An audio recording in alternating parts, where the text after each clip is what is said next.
안녕하세요. 김우진입니다. 3.1절 광화문에서 한국기독교총연합회와 한국교회연합의 구국기도회가 있었죠. 이 자리에 이스라엘계가 등장했습니다. 그런데 오늘날 이스라엘 건국을 주도한 시오니스트들은 무신론자에 구국기도회가 사라지게 해달라는 사회주의적 국가를 목표로 했었죠. 더구나 유대교는 예수를 부인합니다. 이스라엘에선 랍비들이 성탄절 트리를 세우지 말라고 합니다. 그러니까 그 국기를 흔드는 건 거의 반기독교적인 행위가 되는 겁니다. 또 그날 집회를 주도한 탄기국은 지난 98년 대선에서 공안정국 만들기 위해 북한에 돈을 주고 총을 쏴달라고 했던 안기부장 출신이 대표로 있는 단체죠. 공산당 귀신을 물리치라고 기도한 그날 주관단체 대표가 바로 그 공산당과 거래를 한 사람이라는 겁니다. 사진이 등장했던 트럼프 대통령은 공산주의 원조 레닌 집권 100주년 행사를 올해 아주 성대하게 준비 중인 러시아와 각별한 사이입니다. 저는 한국 개신교가 이 친박 집회에 나와 왜들 그러는 건지 도무지 이해가 안 갑니다. 아시는 분들의 답변을 정말 듣고 싶습니다. 김어준의 질문이었습니다. 시사인의 김은지입니다. 네, 제가 어제 이어서 오늘도 이 우리나라 개신교들 뭐 다는 아닌데요. 그날 대형교회에 신도들이 많이 나왔어요. 제가 받은 몇몇 제보에 따르면 그 몇몇 대형교회 목사님들이 이제 광화문 친박 집회에 나가라.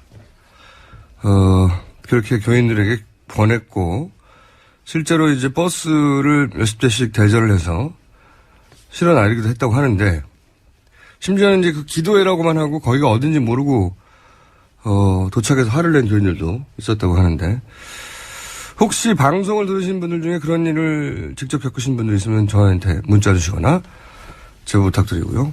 왜 이 대형교회가 이 친박 집회, 친박 단체 이런 관계를 맺는 걸까요? 네, 저 시사인으로도 그런 제보 왔었는데요. 네. 조영기 목사의 동생이 운영하고 있는 지방의 한 교회에서 또 대거 구국기도회를 가야 된다라고 하면서 버스를 대고 이동했다라는 거죠. 대형교회, 모든 대형교회는 아니겠지만 대형교회 몇몇 제가 받은 것도 버스 대절해가지고 수십 대씩 그날 갔다고 하는데 저는 이제 납득 좀 이해가 되는 설명을 들었으면 좋겠다는 생각이 들어요. 이러이러한 이유로 그랬다.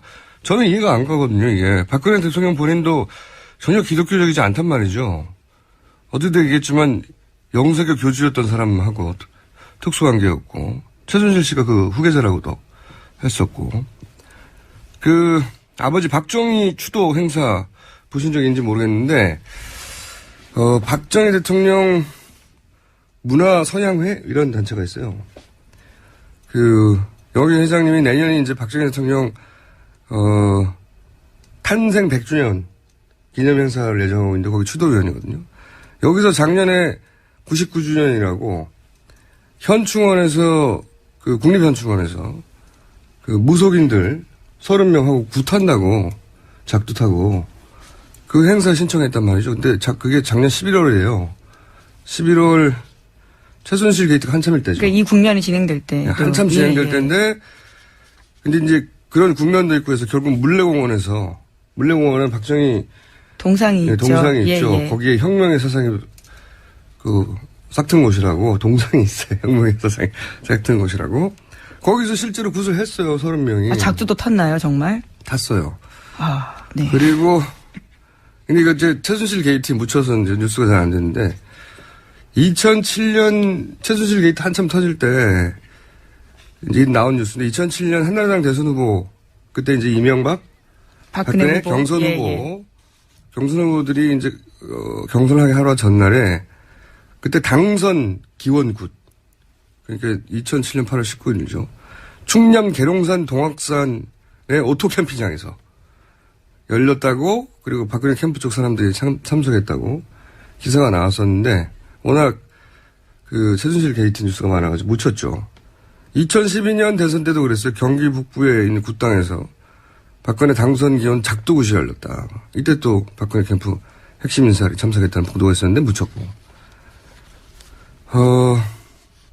이 다른 추도식, 다른 박정희 추도식도 보면 기독교적 관점에서 보면 이거 그 우상숭배의 전형적인 형식들이 많거든요. 그러니까 기독교, 개신교에서 보면 가장 멀리할 후보, 대통령인데 왜 가까운지 저는 모르겠어요.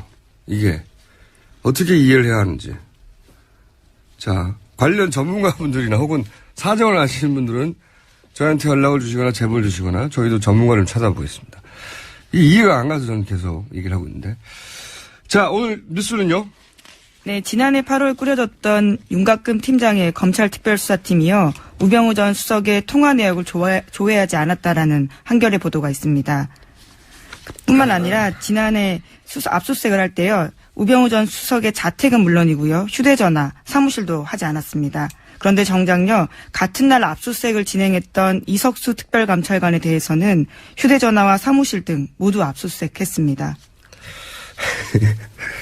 이게 이제 우병우 민정수석을 제대로 특검이 아니라 이제 검찰로 넘어가면 수사하겠냐 관련해서 나오는 뉴스들이죠. 이게 재밌는 것이 이석수 특별감찰관이 작년 8월에 수사 의뢰를 했어요. 검찰에. 예, 그렇죠. 우병우 전 민정수석에 대해서 수사 의뢰를 하며 압수수색을 의뢰했는데 그 의뢰한 특별감찰관의 의뢰대로 우병우 민정수석을 압수수색을 한 게 아니고 의뢰한 특별감찰관을 압수수색을 했어요. 예, 그렇죠. 기밀 누설했다고 하면서요. 감찰 기밀을 누설했다라는 이유요. 말도 안 되는 거죠. 예. 어쨌든 검찰은 그때 수사를 한다고 해놓고 휴대전화도 안 했고 사무실도 안 했고 집도 안 했고 어디든지 안 했고. 네, 심지어 수사의 기본이라고 할 수 있는 통화 내역조차 조회하지 않았다는 아무것도 안 한 겁니다. 예. 텅텅 특검도 초반에 그래서 텅텅 비어 있다고 우병우 전 민정수석 관련해서는. 근데 제대로 할 수 있겠냐 하는 관련 뉴스죠. 네. 이거 외에도 또 우병우 민정수석이 그 당시 검찰총장하고도 통화 여러 번 했다. 이것도 기사 나오지 않았습니까? 예, 동아일보 보도인데요. 우 전 수석과 김수남 검찰총장이 지난해 7월부터 10월까지 20차례 통화했다라는 겁니다. 그중에서요. 김 총장이 우 전 수석에게 직접 전화를 한 것도 6차례나 된다라는 겁니다. 그런데 어제 검찰에서는 예. 해명했었거든요. 전화 직접 건 적은 없다고 했는데요. 그걸 네. 반박하는 보도인 거죠. 예. 기록이 있으니까요. 검찰총장과 민정수석이 직접 통화했다. 물론 그때 당시 최순실 게이트하고 관련된 얘기를 했다고 하겠습니까? 당연히 그때 얘기는 안 했다고 그러고 다른 일반적인 의논할 사람을 의논했다고 하겠죠. 예, 지금 그렇게 해명하고 있습니다. 네, 검찰 개혁에 대해서 이야기했다. 검찰 개혁. 검찰 개혁에 대해서 얘기했을 수는 있겠네요. 검찰 개혁 하지 말자고.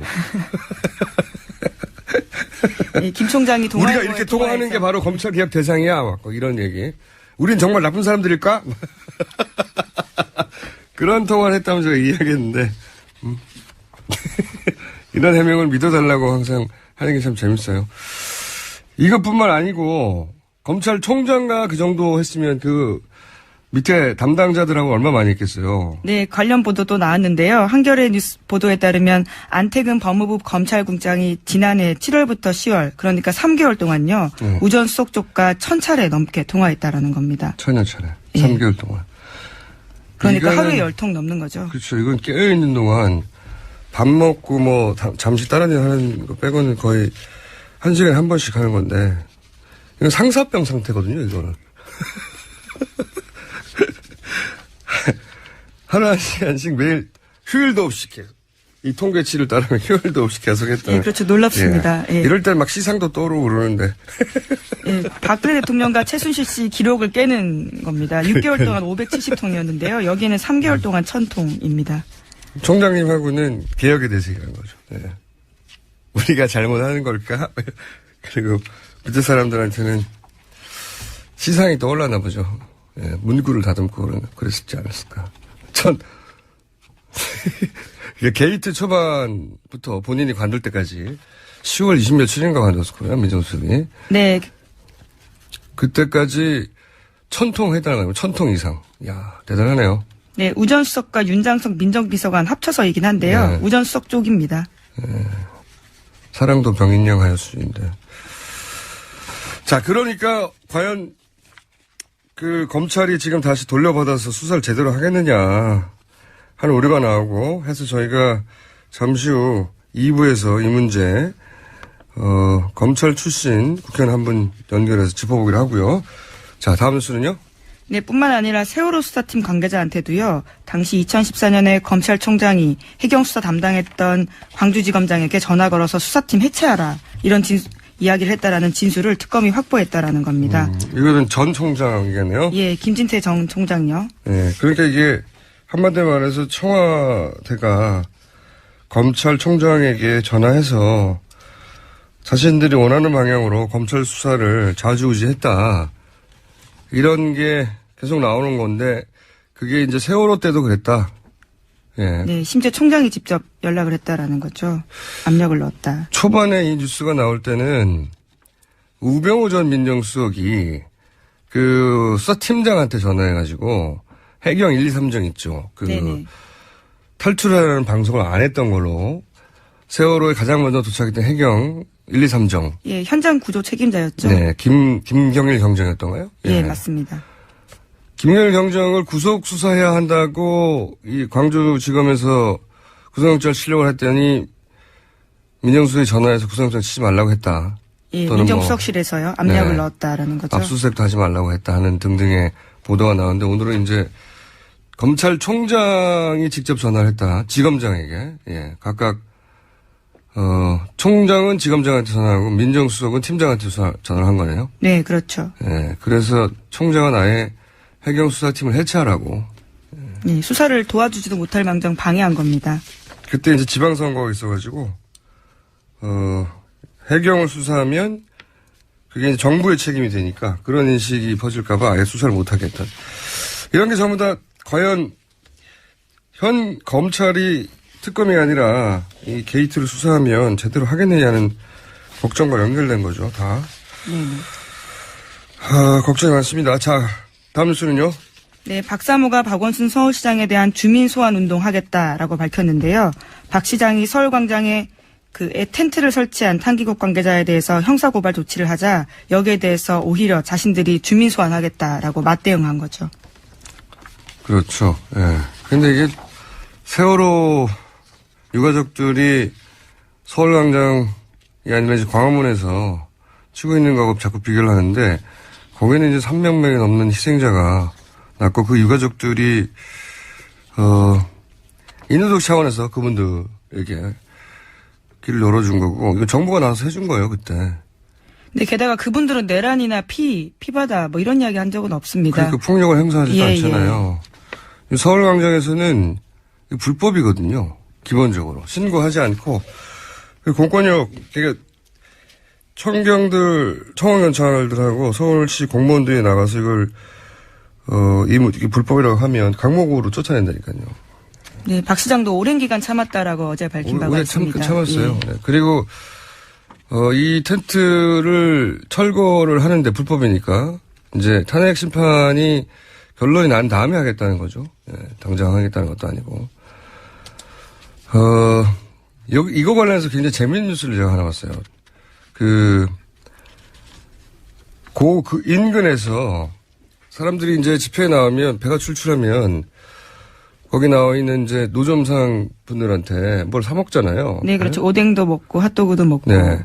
겨우 춥기도 하고 그러다 보니까 추출하니까 사 먹는데 이 관련해서 뉴스 하나 있죠. 그거 좀 전해주세요 일단. 네, 오마이뉴스 보던데요. 3.1 집회에 나왔던 친박단체가 광화문에 있는 CU 같은 편의점도 이용하지 말고 포장마차도 이용하면 안 된다면서요. 손님들을 막았다라는 겁니다.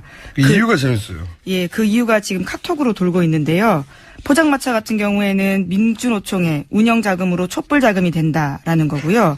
CU는 통진당으로 자금이 들어가고 또 던킨도너츠는 스스로 촛불 좌파라고 했기 때문에 거기서 먹으면 안 된다. 이런 카카오톡을 돌린다고 다 하고요. 거짓말이거든요. 여기까지만 돌렸어도 제가 이해가 안 갈 뻔했어. 아니 대기업이 무슨 통진당도 해산됐는데 거기다 자금을 대고 촛불 좌파고 외국 기업이거든요. 던킨도너츠. 이런 말도 안 되는 얘기를 했을까 했는데 그 뒤에 이유가 딸려 있죠. 예, 힌트를 얻을 수 있습니다. 엄마 부대 푸드트럭 대신에 이용하라라고 쓰여 있는데요.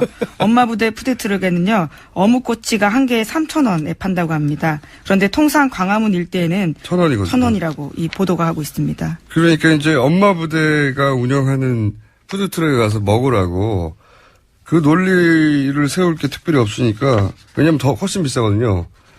그 주변에 있는 편의점들하고 노점상들하고 던키도너츠가 또 거기 있단 말이죠. 거기다 좌파들이고 촛불이고 뭐 통진당이고 막 다 거짓말이란 말이에요. 이걸 이렇게 돌려요. 그리고 이제 그걸 보고 가짜뉴스처럼 그걸 믿은 분들이, 노인분들이 거기 가가지고 막 항의한다고 그러잖아요. 예, 이용하는 손님들한테도 위협을 편의점 들어가가지고 하고요. 통진당에 돈을 보내냐고 막 항의한다고. 정말 나쁜 사람들이에요. 그냥 장사를 하고 싶으면 이거 와서 엄마 부대에서 하니까 이용해 주세요 하면 되잖아요. 자, 그 3,000원 왜 이렇게 비싸냐 그랬더니 애국세라고. 그건 기사에 없던데 저 좀 찾아봤거든요. 애국세래요, 애국세. 그런 폭리를 취하기 위해서 사실이 아닌 말들을 유포하고 있으니까 이건 CU나 던킨도너츠에서 고소고발 해야 됩니다. 예. 예, 허위사실이죠. 허위사실도 단순히 잘못 알아서 한 게 아니고 경제적 이권을 목표로 한 거잖아요, 목적으로. 네네. 죄질이 나쁜 거예요. 자, 참 재밌습니다. 네. 이렇게도 장사를 하네요. 다음 뉴스는요? 네, TV조선 보도인데요. 장시호 씨 발언으로서 보도한 겁니다. 최순실 씨가 청와대 문건을 밤새도록 검토할 때가 많아서 실시간이 없었다라는 토로를 했다라는 건데요. 장 씨에 따르면 최순실 씨는 국정을 돌보느라 실시간이 없다라고 불평하면서 링거를 맞으면서까지 모든 문건을 꼼꼼하게 검토했다고 합니다. 또한 대통령 취임 이후에는요, 2-3시간밖에 못 잤다라고 이야기했다고 합니다. 그러니까 정말로 국정을 운영한 게 맞아요, 본인이. 네. 국정을 돌보느라 실시간이 없다라는 게 직접 어딘이었다고. 옆에서 본 예. 장시호 씨가 한 얘기잖아요. 네. 국정농단을 불철주야한 건데 이게 대단하지 않습니까? 이 정도 에너지면. 네, 2-3시간밖에 못 자고 링거까지 네. 맞고. 다만 이제 국정을 돌봤다기보다는 국정 속에 있는 이권을 돌보느라고 네, 쉴 시간이 없었겠죠. 대단한 분입니다. 네. 그러면서 불만은 국정을 돌보느라 쉴 시간이 없다고 불평했다. 예. 대통령이었어요, 사실상. 예, 하지만 박근혜 대통령은요, 지난 헌법재판소 최종 변론에도 쉬운 표현만 조언 들었지 문건 준 적 없다. 또 이렇게 이야기했거든요. 이거 관련해서는 반대되는 증언이 되게 많죠. 사태 초기 미르의 전 사무총장 이성환 씨가. 네네. 이 얘기하고 딱 일치한 얘기를 했었죠. 네. 그때 매일매일 어마어마한 분량의 문서가 나왔고, 그거를 자신을 비롯해 여러 사람이 나눠서 네. 체크하고 검토하고 했다. 믿지 않을 것이다라고 하며 나왔던 이야기 중 일부죠. 그 당시만 하더라도 믿기 쉽지 않은 이야기였습니다. 헌법재판소 재판관들은 그걸 다 믿을지 안 믿을지 모르겠네요. 굉장히 중요한 사안인 것 같은데. 자, 뉴스를 하나 정도 더 전할 수 있을 것 같습니다. 네, 자유한국당의 정우택 원내대표가 어제 비상대책위원회에서 이번 3월 국회가 대선 전 개헌을 할 수 있는 마지막 골든타임이다. 이렇게 말했습니다. 대선이 읽힌 뉴스가 하나 나왔는데 여기까지만 해야 되겠는데, 이게 원래 개헌 이슈는 잘 생각해 보시면 제3지대라고 불리는 구상의 핵심 레파토리였어요. 개헌을 고리로 양극단을 배제한다는 건 친박 친문을 제외하고, 그러니까 당시 새누리당하고 민주당의 문재인 이렇게 제외하고 가운데서 모이자. 이게 원래 제3지대고 거기가 그 고리가 개헌이었거든요. 근데 변했어요. 어떻게 변했냐면 민주당 제 모든 세력을 개헌으로 모으는 걸로 전선을 바꾸는 중입니다. 그러니까 친박 친문 제외해서 친문만 제외하는 것으로 전선을 바꾸는 중이에요. 여기서 자유한국당이 굉장히 주도적으로 드라이브를 걸고 있거든요, 개헌. 원래는 이 개헌은 소위 3지대, 아까 말했던 양쪽 빼고 개헌 드라이브를 걸었었는데, 자유한국당이 개헌 드라이브를 이유는 간단해요.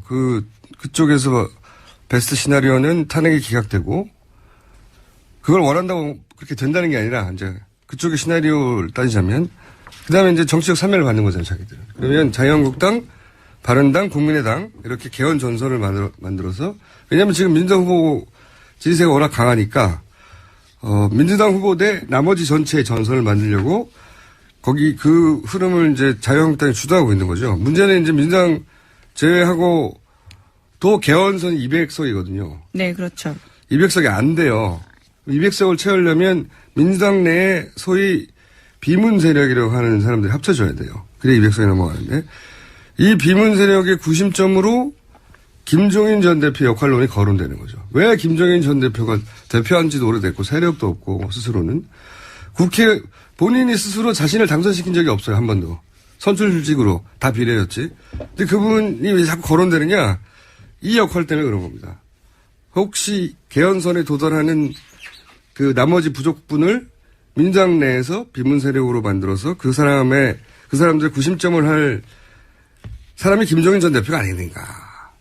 근데 또 김종인 전 대표의 그 문제는 뭐냐면 그 세력을 대표할 대선 주자가 없어요. 그래서 이재명 전 시장도 전 시장이래. 죄송합니다. 네, 현 시장입니다. 네, 이재명 시장이 하도 전이 많이 등장해가지고 요새. 이재명 시장도 이렇게 관심을 뒀다가 지지율 떨어지자 반기문 전 총장한테 관심 옮겨갔다가 또 사퇴하자 최근엔 안희정 도지사를 생각하는 것으로 관측되고 있어요. 근데 이제 거기도 문제가 생기는 게 안희정 도지사 그러면 탈당을 해야 되는데 이분이 탈당할 분은 아니거든요.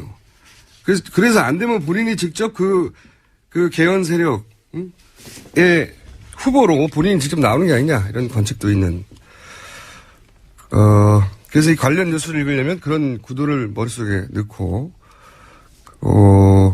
김종인 전 대표가 그러면 민주당 내 비문 세력의 중심으로 어떤 역할과 행보를 할까 하는 관점에서 이 사안을 보시면 뉴스가 좀 잘 이해가 갈 수 있습니다. 자, 오늘 여기까지 하겠습니다. 시사인의 김은지였습니다. 감사합니다.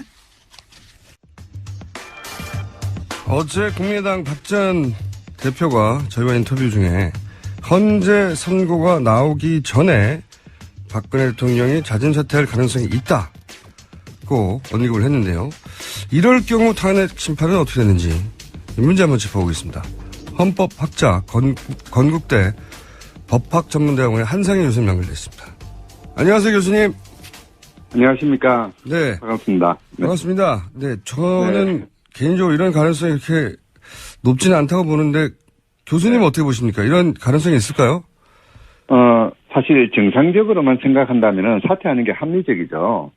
사실 헌법재판소가 탄핵을 인용하게 되면은 그 결정문에 박근혜가 그동안 저질렀던 온갖 비리라든지 폭정이라든지 불법한 것들을 다 기록할 건데 이런 것들은 역사적인 공식적인 기록물로 남게 되거든요. 네. 역사를 두려워할 줄 아는 사람이라면은 사퇴하는 게 맞고요. 또 하나 이제 경우에 따라서는 지지자 결집을 위해서 예. 그러니까 나는 억울하게 엮였다라고 억지를 부릴 수 있는 그런 여지도 있고요. 또 하나 이제 사퇴의 걸림돌이었던 수사 문제도 예. 얼마 전에 황교안 총리가 특검 연장 승인을 거부하면서 두 가지 가이드라인을 제시했거든요.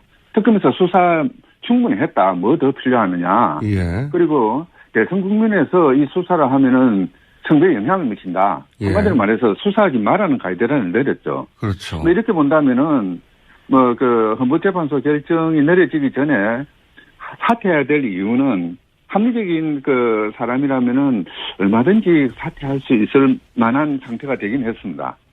그런 조건들만 따지자면 네. 그런 조건들만 따지자면 사퇴하는 게 더 유리할 수 있는 정황이 되었다, 이제는. 그렇죠. 예. 그것이 곧 사퇴로 이어진다고 말을 할 수는 없지만, 그런 조건은 그렇죠. 이제, 예. 어느 정도 만들어졌다 보시는 거군요. 예. 사실, 사퇴하게 되면은, 이제 헌법재판소가 어떻게 해야 되느냐에 대해서 조금 이런저런 논란이 있긴 한데요. 네. 일부에서는 피청구인이 없어졌으니까 사퇴를 했으니까 각하해를 해야 된다. 예. 여태까지 탄핵 심판했던 거 다 접어야 된다라고 이야기합니다만은 실제 우리 법의 기본적인 취지는 그 반대인 것 같아요. 그래요. 국회법에서는 탄핵 소추가 되면은 그러니까 사직원을 임명권자가 접수해서는 안 된다고 못 박아두고 있고요. 여기까지 가라는 거죠. 네. 그리고 헌법재판소법 53조 2항에서도 이제 피청구인이 다른 절차에 의해서 파면이 되더라도 각하하지 말고, 예. 그러니까 심판 절차를 접지 말고 끝까지 가서 기각 결정을 하라고 못 박아뒀거든요. 예. 이런 거를 보면은 우리 그 법 제도는 그러니까 탄핵 심판이 제기가 되면은 어떤 일이 있더라도 끝까지 가서 헌법재판소가 옳다 그러다 판단을 해라는 그런 취지로 되어 있습니다. 이런 취지를 살리자면은 당연히 헌법재판소는 사퇴하든 안 하든 지금 했던 그 심판 절차를 계속 유지해서 이미 이제 사실 그 변론이 다 종결이 되었고 평의에 들어가 있거든요. 네. 그렇다면은 그 결정을 내리면서 그동안 우리 그 정치 구조에서 가장 큰 문제였던 재앙적 대통령제 이거를 어떻게 앞으로 막아야 될 것인지 이제 그 잘못된 관행에 결정적인 그런 헌법적인 그 결론을 내려줄 필요가 있습니다. 무엇이 잘못됐고 대통령은 어디까지 일을 할 수 있고 무엇을 하면 안 되는지 그렇게 이제 못을 박아둘 필요도 있고요. 네. 더 나아가서 외국의 경우에도 사퇴를 하더라도 끝까지 그 탄핵 심판을 제기해가지고 파면 결정을 한 경우도 있거든요. 예. 브라질이 뭐 대표적인 경우인데요. 초대 대통령이 비리 혐의로 탄핵 소추되니까 사퇴를 해버렸습니다. 그러니까 끝까지 그 판결 탄핵 심판 절차를 유지해가지고 파면 결정을 해서 향후 8년 동안 공직에 취임할 수 없도록 만들어버렸죠. 아하. 우리나라는 이제 5년 동안 공직에 취임을 못하는데요. 예. 이런 잘못된 권력 행사에 대해서는 헌법재판소가 헌법의 이름으로 실태를 내리는 그런 작업이 필요할 것 같습니다. 사퇴는 개인적인 결정일 수 있으나 헌법재판소는 법이 정한 대로 끝까지 결론을 내려야 된다고 보시는 거죠? 당연하죠. 예. 헌법재판소는 그러니까 개인의 의사에 달려서 어떤 결정을 하는 것이 아니라 그러니까 국민의 법감정을 담아내서 헌법의 명령에 따라서 판단을 해야 되는 것이거든요. 알겠습니다. 그런데 네. 서울대 법학전문대학원 한인섭 교수님이 최근에 이제 제기한 문제인데 만약에 박근혜 대통령이 말씀하신 이유든 혹은 뭐 다른 전략적 이유든 간에 자진 사퇴를 하겠다고 언급을 했습니다. 근데 헌재가 워낙 지금 시끄럽고 그리고 이제 친박 집회도 과격해진 양상이다 보니 부담을 느껴서 각하를 했다 만약에. 네. 그럴 가능성이 없다고 할 수는 없죠. 근데 그렇죠. 예, 그렇게 될 경우에 만약에 박근혜 대통령이 사퇴를 하지 않으면 사퇴한다고 말은 했지만 법적으로는 사퇴라는 절차가 없기 때문에 대통령에 사퇴한다고 말했다고 해서 언제부터 언제까지 사퇴하시오도 없고 게다가 사퇴서를 누군가에 제출할 곳도 없지 않습니까? 상대가 없지 않습니까? 이 그렇죠. 경우에는. 네. 그렇기 때문에 사퇴 의사를 굳이 말로 나는 사퇴한다고 했는데 이젠 사퇴하지 않아. 번복하지 않아도 언제까지 내려오라고 할 수도 없고. 그렇죠. 이게 굉장히 애매모호한 블랙홀이 생긴다. 이런 취지로 이제 우려를 표명하셨는데 이럴 수도 있죠. 사실 뭐 그 가능성은 없잖아 있습니다. 근데 쉽지는 않을 겁니다. 왜냐하면요. 네. 대통령이 사퇴하게 되면은 누군가가 공식적인 문건을 만들어 가지고 헌법재판소에 제출해야 됩니다. 대통령은 이렇게 사퇴했으니까 공식이 됐습니다. 그러면 이제 헌법재판소는 그 문서를 받아 가지고 그걸 바탕으로 해서 판단하게 될 거거든요. 그 문서가 오기 전까지는 그러니까 헌법재판소 입장에서는 대통령이 사퇴하지 않은 것으로 간주되는 것이죠. 그렇기 때문에 헌법재판소가 신문기사나 소문만 듣고 판단하지는 않으니까요. 예. 그래서 그런 가능성은 거의 없는데 문제는 대통령이 지금 사퇴하는 것이 합리적이긴 한데 그 사퇴하는 것이 이론적으로는 가능합니다. 근데 절차적으로는 참 어렵게 되어 있습니다. 절차가 없다면서요. 예. 국회법에서는 임용권자는 사직원을 접수하지 말아라고 이야기를 하고 있거든요. 예. 이제 이렇게 되면은 대통령이 사퇴 의사를 표명하더라도 그 사퇴했다는 것을 공식적으로 누군가가 확인해 줄 수 있는 그런 사람이 없어지는 것이 되어버리죠. 그렇죠. 그렇다면은 대통령이 사퇴 의사를 표명했다 하더라도 그것을 확인해서 헌법재판소에 문서를 보내줄 사람이 과연 누군가. 이게 황교안 총리도 아니어야 된다고 하는 게 우리 국회법의 기본 취지거든요. 그러니까 본인한테 사퇴한다고 의사를 밝히는 거잖아요, 지금. 그렇죠. 그런데 사실 우리 법 제도의 큰 구멍이라고 할 수 있는데요. 예. 다른 경우는 이제 이승만 대통령 같은 경우에는 탄핵 절차가 진행되기 전에 이제 자기가 사퇴한다고 밝히고 사직원을 국회에 보냈고 국회가 본회의를 열어가지고 사직원 수리를 공포를 했습니다. 뭐 그런 절차가 있고요. 예. 우리 지방자치법에서도 이제 지방자치단체장이 사직을 할 때는 의회에다가 사직 통보서를 보낸다. 이런 절차가 있거든요. 그런데 지금의 경우에는 대통령은 그런 규정도 없을 뿐만 아니라 지금 탄핵 심판 대상으로 되어 있거든요. 예. 그리고 그 부분에 대해서는 국회법은 사직원을 절대 수리하지 말아라고 정해놓고 있고요. 이제 이러다 보니까 이론적으로는 대통령은 사직을 할 수 있습니다만은 절차상으로는 그 사직했다는 걸 확인해주고 그래서 헌법재판소가 그에 기해서 뭐 각하할 건지 기각할 건지 인용을 할 건지 고민할 수 있는 그런 계기가 될 수 있는 절차 자체가 없습니다. 아, 이건 굉장히 큰 혼란이 생길 수도 있겠네요. 그렇죠. 예, 대통령을 사퇴한다고 했으나 실질적으로는 대통령으로 있으면서 누군가가 어떻게 강제할 수도 없는 상황. 네, 그런 애매모호한 상황에 빠져서 이게 이거 굉장히 우려스러운 상황이 발생할 수도 있네요. 복잡한 상황이 되는데요. 예. 결국은 이제 뭐 대통령이 사퇴 의사를 표명하든 안 하든 헌법재판소는 지금 수준대로 그대로 가서 뭐 조만간 그 탄핵 결정을 내리는 그게 가장 바람직한 모습이죠. 근데 이제 걱정하는 바는 그렇게 해서 예를 들어서 뭐 인용 결정이 난다든가 하면 모든 결론은 깔끔하게 나겠지만 아까도 말씀드렸다시피 대상이 없어지니까 각하를 한다든가 정치적 부담이 생겨서 이럴 경우는 그런 말씀하신 그 구멍과 함께 결합해서 그 다음 진행할 법적 절차가 없는 상황이 되는 거죠. 그렇죠. 예. 뭐 알겠습니다. 만약에 이제 그 대통령이 사의를 표명했음에도 불구하고 사의를 표명했고 그걸 이유로 해서 이제 헌법재판소가 각하를 했는데 대통령이 나는 그럼에도 불구하고 다시 한번 해볼래 하고 자기 의사를 반복 건의하는 경우에 네.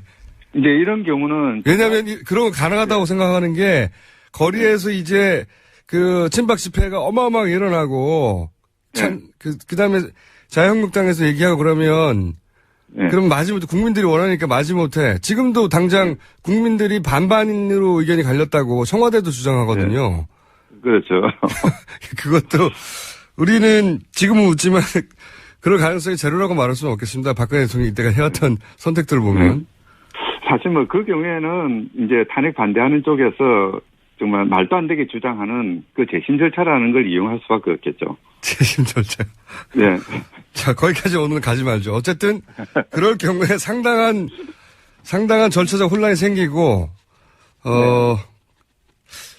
이걸 해결할 방안은 지금의 법적 절차로는 없다. 네. 이거 대비해야 되는 상황이네요. 그런 혼란을 막기 위해서라도 헌법재판소가 섣불리 각하 결정을 해서는 안 되는 거죠. 이 사건은 어떤 경우에도 지금 이미 그 사퇴를 하기 위한 그 적기가 지금 사라졌거든요. 이미 실기했습니다. 알겠습니다. 결론이 다 끝났고요. 지금 평에 들어가 있는 상태이기 때문에 사퇴를 하든 않든 관계없이 헌법재판소는 본안 결정으로 들어가야 되는 거죠. 각하해서는 안 되는 거죠. 알겠습니다. 자, 그리고 이제 교수님도 이런 전망을 내놓으실 때 굉장히 조심스러우실 것 같긴 합니다만 전 국민이 궁금해하는 사안이라 여쭤볼게요.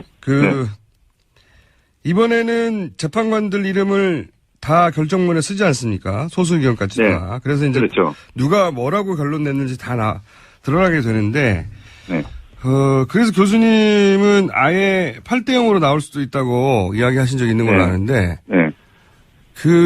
왜 그런 말씀하시는지 좀 설명해 주십시오.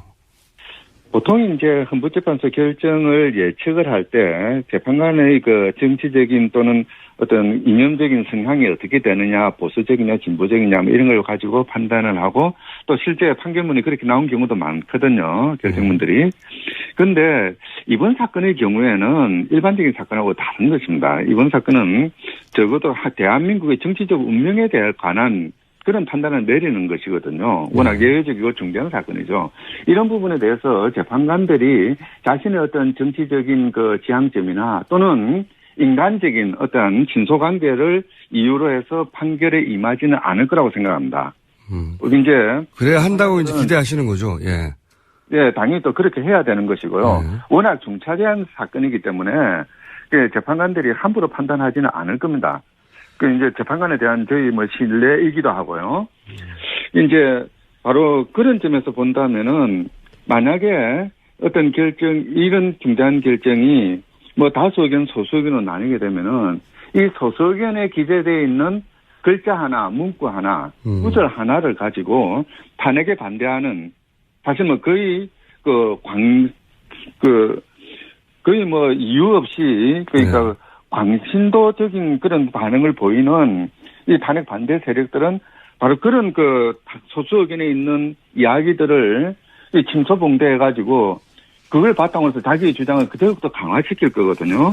그렇죠. 이제 그렇게 되면은 국론이 분열되고 뭐 국론 분열이랑 반드시 나쁜 건 아니지만은 어쨌든 이 사회가 앞으로 탄핵 이후에 우리 사회는 어떤 식으로 발전해 나가야 되는지 어떤 식의 개혁을 해야 되는지 이런데 모든 능력을 다 모아야 되는 상황에서 그렇게 탄핵을 반대했던 사람들이 소수 의견을 빌미 삼아가지고 뭐 터집을 잡고 불만을 제기하고 분열적으로 나가고 이렇게 돼버리면은 국가의 미래가 밝지 않다고 생각을 합니다. 그래서 바로 이제 그런 점 때문에 재판관들이 정말 국가의 미래, 우리 사회의 미래를 생각한다면은 자신의 정치적 성향이나 또는 개인적 친소관계를 잠시 접고 다른 의견이 있다 하더라도 만장일치로 나아가는 것이 바람직한 것이죠. 무슨 취지인지 잘 알았습니다. 오늘 여기까지 하겠습니다. 감사합니다. 네, 감사합니다. 네, 지금까지 헌법학자 건국대 법학전문대학원의 한상희 교수였습니다. 이어서 특검 연장이 무산된 현재 기준으로 그렇습니다. 이 시점에 최순실 수사가 검찰 손으로 넘어갔는데 과연 제대로 될 수 있을까? 국회 법사위 소속의 그리고 검찰 출신 더불어민주당의 백혜련 의원 전화 연결됐습니다. 안녕하십니까? 네, 안녕하십니까? 네. 국민들이 걱정이 많습니다. 검찰이 이제 넘겨받았는데요, 다시 특검으로부터. 특히 이제 우병우 전 민정수석을 제대로 할 거냐. 최근에 아무래도 이제 김수남 검찰총장과의 통화라든가 민정수석실이 있을 때 간부들과의 뭐 1000여 통이 넘는 통화라든가 이런 게 밝혀지면서 더 걱정이 많거든요. 이 우병우 전 민정수석의 수사가 제대로 이루어질 수 있을까요?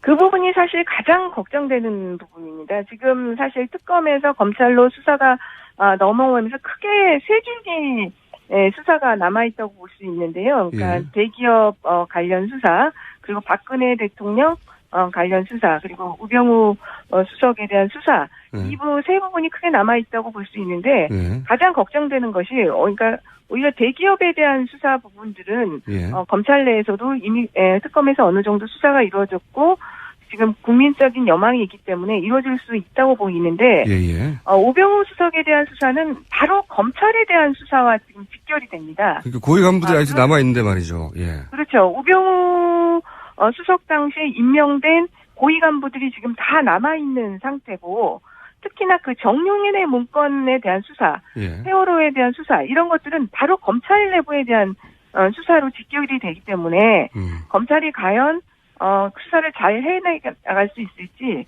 저도 의문입니다. 그런데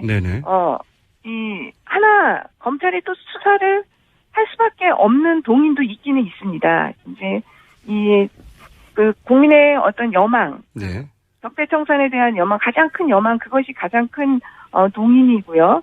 일단은 대선 국면에 들어오면서 검찰 개혁의 이슈가 굉장히 크게 부각이 되기 때문에 검찰도 공수처라든지 수사권 조정으로부터 더 생존을 해야 된다는 그런 문제가 있습니다. 그렇다 보니까 그 부분에 대한 고민들은 있을 것이라고 보입니다. 평상시하고는 다르게 지금 정권도 이양기이고 그리고 공수처 문제라든가 본인들의 권한이 줄어들 수 있는 민감한 사안이 걸려 있어서 검찰 내부에서 제대로 할 가능성도 있다. 그렇죠. 그런데 그게 대선 전에는 어려울 것이라고 보이고요. 정권 교체가 이루어지고 된다면 가능성이 있지 않을까 싶습니다. 알겠습니다. 그 점은 계속 주목해서 지켜봐 주시고 저희가 수시로 전화 연결하겠습니다. 만약에 사안이 생기면. 알겠습니다. 또 하나 저희가 궁금한 것이 지금 우병우 민정수석이 검찰총장하고 통화한 것에 대해서 검찰총장이 뭐 통상적인 업무적인 대화였다고 하고 1000여 통이 넘는 통화에 대해서도 게이트 이후입니다. 게이트 이후에 1000여 통이 넘는 민정수석실과의 통화도 뭐 일상적인 통화였다고 하는데 검찰 출신으로서 이게 해명이 납득이 되십니까?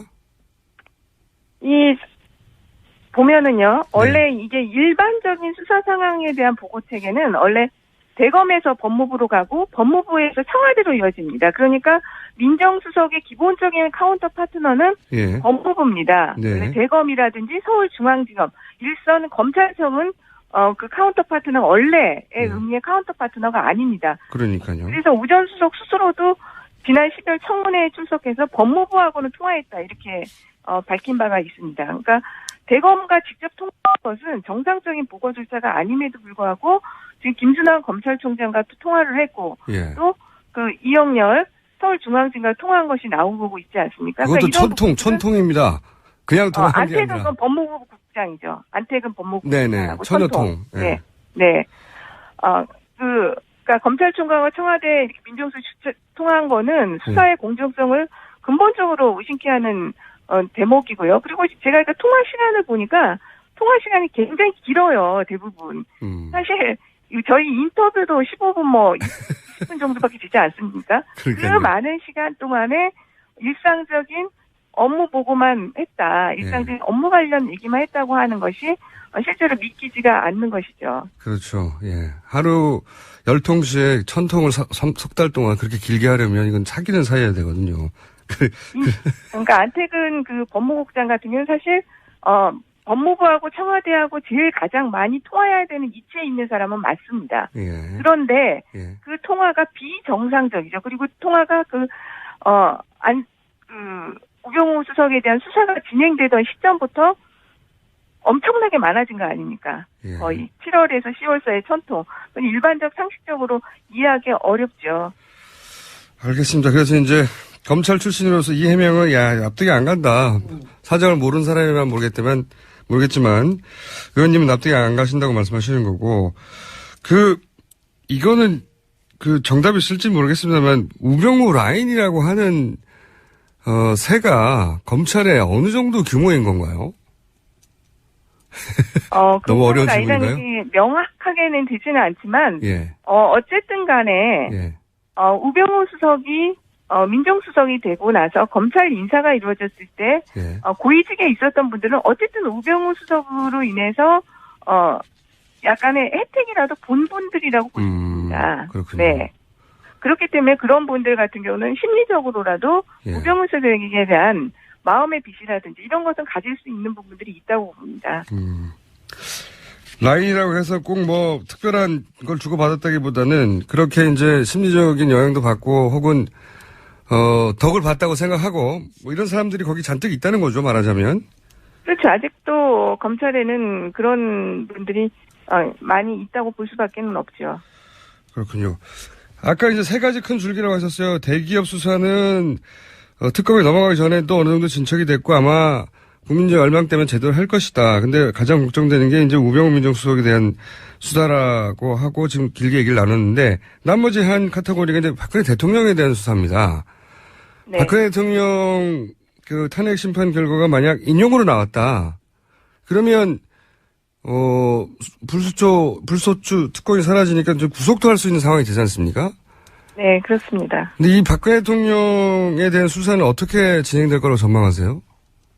박근혜 대통령에 대한 수사도 지금 검찰 같은 경우는 제가 볼 땐 대기업에 대한 수사 부분으로 시작을 해서 대기업에 대한 수사도 지금 수사 대상자가 굉장히 많습니다. 그렇죠. 그러니까 지금 탄핵 심판이 3월 10일에서 3월 13일 전에는 이루어진다고 보기 때문에 예. 그러면은 대선이 5월 초순경이면 끝나지 않습니까? 약 2달 이제 있는 것인데 검찰에서는 제가 볼 때는 최대한 박근혜 대통령에 대한 수사도 대선이 끝난 이후로 미룰 가능성이 크다고 봅니다. 정치적 부담 때문에. 네, 기업 수사에 집중을 하고 네. 박근혜 대통령에 대한 수사도 밀어놨다가 그다음 정권이 만약 바뀐다든지 이러면 그 정권의 어떤 뉘앙스에 따라서 수사가 이루어지지 않을까 저는 그렇게 봅니다. 그렇군요. 그러니까 이제 박근혜 대통령 설사 탄핵이 인용된다 하더라도 박근혜 대통령을 바로 구속 기소한다든지 그런 일은 일어나지 않을 것이다. 그렇게 전망하시는 거죠. 그렇습니다. 예. 그러기에는 정치적 부담이 너무 검찰에게는 크다. 이런 뜻으로 이해했고요. 이건 어떻습니까? 공소유지라는 단어가 요즘 최근에 특검이 종료되면서 많이 나오는데 공소유지가 무슨 뜻인지는 저희가 그 다른 인터뷰 시간에 듣긴 했는데 이게 예를 들어서 이재용 삼성 부회장을 상대하는 경우에 이쪽에 남아있는 특검의 파견 검사가 과연 그 삼성 이재용 부회장이 분명히 동원할 대규모 변호인단을 대응할 수 있겠는가. 이 공소유지에 대한 걱정이 된다. 이렇게들 얘기하지 않습니까?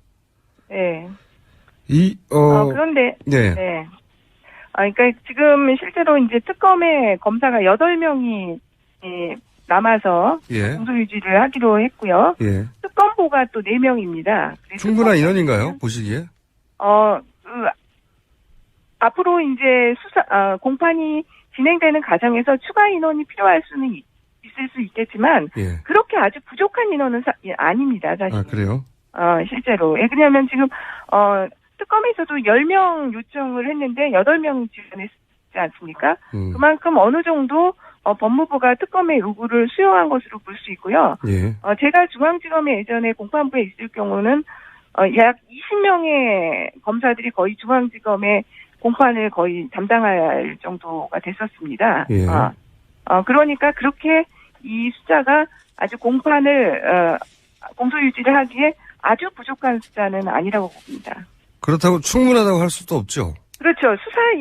공판 과정에서 네. 정말 이재용 부회장이라든지, 김기춘 비서실장도 지금 11명에 달하는 변호인 구성했다는데, 주윤선이라든지, 이런, 그 피고인들의 대응 방안, 이런 것들을 따라서 앞으로 추가적인 인력이 더 필요할 수 있다고 봅니다. 알겠습니다. 오늘은 여기까지 하고요. 저희가 이 문제는 오늘 내일 끝난 문제가 아닐 것 같아서 검찰 출신이시니까 저희가 자주자주 연락드리겠습니다. 오늘 말씀 여기까지 듣겠습니다. 감사합니다. 예, 감사합니다. 네, 지금까지 더불어민주당 백혜련 의원이었습니다. 네, 금요일에 고정 코너입니다. 오늘은 제가 정확하게 읽어드리겠습니다. 칼 플라라니. 사회경제연구소의 정태인 수장님 나오셨습니다. 안녕하십니까? 네, 안녕하세요. 자, 오늘 주제는 중국의 사드 보복입니다. 네, 과연 우리 경제에 미칠 영향이 있는가? 그런데 이제 중국이 롯데를 지금 첫 타겟으로 구체적인 타겟은 첫 타겟이죠, 이게.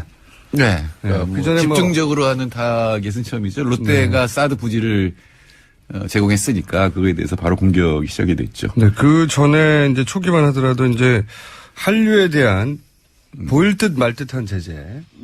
보일 듯한 제재죠. 뭐. 이게 제재가 확실하게 말하기도 약간 애매한 정도의. 예를 들어서 음악 예. 차트에서 한국 부분이 사라진다든가 예. 뭐 이런 거였죠. 특정 연예인 출연 못하게 한다든가. 예, 예. 은연 중에. 도깨비도 수출이 안 되든가 뭐 이런 예. 건데. 그다음에 무슨 비자 문제 가지고 네. 어렵게 만들어 버린다든가. 또는 뭐 중국에서 한국으로 오는 전세기가 뜨지 못하도록 한다든가 뭐 이런 거였는데. 복수 비자를 안 내준다든가. 잘하시네. 그런데 이게 딱히 보복은 보복인데 정부가 이건 확실히 보복입니다고 이제 특정하지 않더라도 빠져나갈 구멍이 있었다 치면 이번에는 그런 게 없어요. 이번에도 사실은 정부가 뭘 했다고는 안 보이는데 하여튼 롯데 면세점 홈페이지가 디도스 공격을 받았다. 이거 정부가 하진 않았을 거 아니에요. 제 말은 뭐냐면 우리 정부가 중국의 사드 보복이 진짜 구체적으로 이루어졌다라고 말하지 않더라도 빠져나갈 구멍이 있었는데 이제는 그렇지 않잖아. 그동안 우리 정부는 중국이 보복하지 않을 것이다라든가. 왜냐하면 중국이 손해를 볼 거니까 안 할 것이다 이랬는데. 경제 규모도 너무 커서 그러면 중국 피해도 너무 크다 이런 얘기도 했어요. 예. 근데 사실은 그건 말이 안 되는 게 중국이 한국에 수출하는 비중이 한 4% 정도예요. 우리나라가 중국에 수출하는 비중은 25% 정도고. 그러니까 중국 전체 경제 규모에서 우리나라 쪽으로 중국이 보내는 건 4%고 우리 입장에서는 25%가 된다. 그다음에 수입은 그러니까 중국이 한국에서 수입하는 거는 전체 한 10% 되는데 근데 일본, 미국, 유럽이 거의 비슷해요. 한 9%, 10%거든요. 그러니까 한국에 수입을 안 하더라도 미국이나 일본이나 EU에서 수입하는 게 있으면 대체가 가능한 얘기죠. 중국은 워낙 시장이 크니까요, 사실. 거기다 이제 또 중국이 정책이 중간재를 국산화하자는 거죠. 우리나라도 80년대부터 계속 일본에서 중간재를 수입하니까 그걸 국산화하자는 정책을 썼는데 중국도 이제 한 5년째 국산화하거든요. 그러니까 한국에서 수입을 안 하는 걸 오히려 국산화 정책으로 이용할 수 있거든요. 그러니까 중국이 손해를 볼 거기 때문에 한국에 보복하지 않을 것이다라고 하는 얘기는 엉터리라는 게 증명이 됐죠. 예. 자, 이 롯데에 관해서 제가 이제 보도된 것만 정리를 해보자면 롯데가 이미 중국 내에 점포가 120개나 된답니다. 예, 계열사로. 예, 그렇죠. 예, 네. 굉장히 많아요. 백화점도 백화점 5개, 마트 9개 뭐 이렇죠. 예, 슈퍼도 있고. 근데 이제 우선 어제 면세점 홈페이지가 디도스 공격을 당해서 40억 정도의 피해가 발생했다. 그리고 롯데 계열사 매장에 대해서 일제 점검을 시작했다. 그 식품위생점검이라는 거 있잖아요. 그거 보통 대충 하잖아요. 근데 그걸 이제 꼼꼼히 하기 시작하면 이제 전부 걸리는 거죠. 맞습니다. 자, 우리나라에서도 이 식품위생에 관한 점검을 제대로 하기 시작하면 빠져나가기 힘든 식당이 대부분이거든요. 그렇죠. 예. 네. 근데 그걸 하겠다는 거고, 이거 시비를 걸기 위해 시비를 걸면 지금 빠져나가기 힘들거든요. 특히 이제 먼저 피해가 오는 건 온라인 쪽이에요. 온라인 쪽에서 이제 바로 이 폐쇄가 됐죠. 그리고 이제 신용장을 발급하는 조건을 변경했다. 신용장을 잘 안 내주겠다는 얘기겠죠? 네, 그러니까 롯데하고 거래하는 쪽에서 위험을 부담하도록 하면 사실 거래하기 싫잖아요. 모든 위험을 다 부담하도록 하니까 뭐 그런 것도 있고. 그리고 이제 중국 대표적인 온라인 사이트인 징동닷컴에서 롯데마트건을 폐쇄해버렸어요. 네. 아하.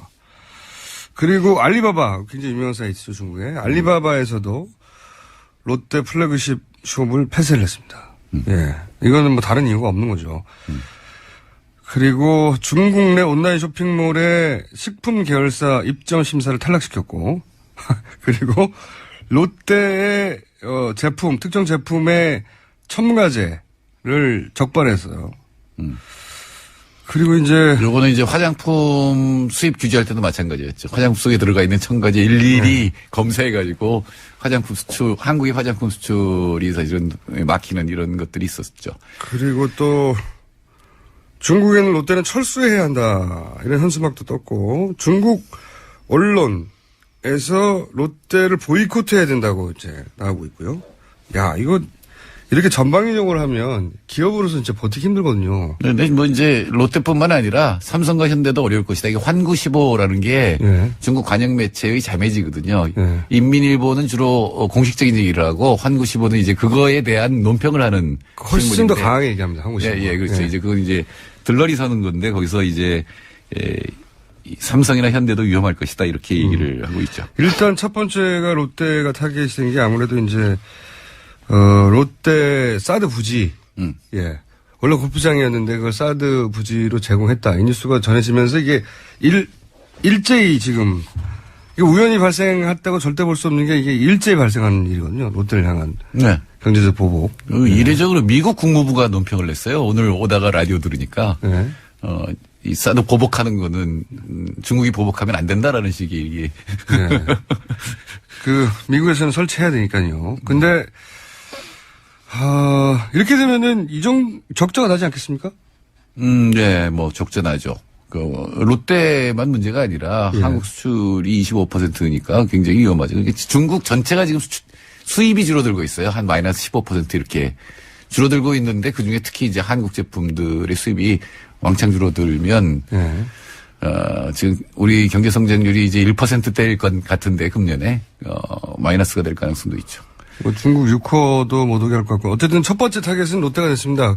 직접적으로 사드 부지를 제공했기 때문에 롯데 입장에서 기업 입장에서 중국에 이렇게 많은 점포들이 진출해 있는 대기업 입장에서 본인들이 사드 부지를 제공하면 중국이 직접적으로 보복할 것이라는 예측을 못했을 리가 없는데 말이죠. 했겠죠. 그러니까 저도 그게 의문입니다. 그런데도 한 이유는 도대체 뭘까? 그거는 이제 롯데가 우선 가장 눈앞에 있는 거는 이번에 이재용 부회장 구속영장이 기각되고 이제 다시 재청구하는 과정에서 한 3주 정도 재벌 수사를 못했지 않습니까? 네. 근데 만약에 영장이 첫 번째 신청 때 발부가 됐다면 그 다음 순서가 이제 SK 롯데라고 했거든요. 그랬죠. 예. 근데 과연 총수 수사가 그렇게 이 그룹 전체를 흔들 정도의 위협을 감수할 만하냐? 뭐 이거는 뭐 저는 잘 모르겠습니다. 재벌들은 기업의 안위보다는 총수의 안위를 더 걱정합니다. 아, 총수 입장에서 그게 이해가 됩니까?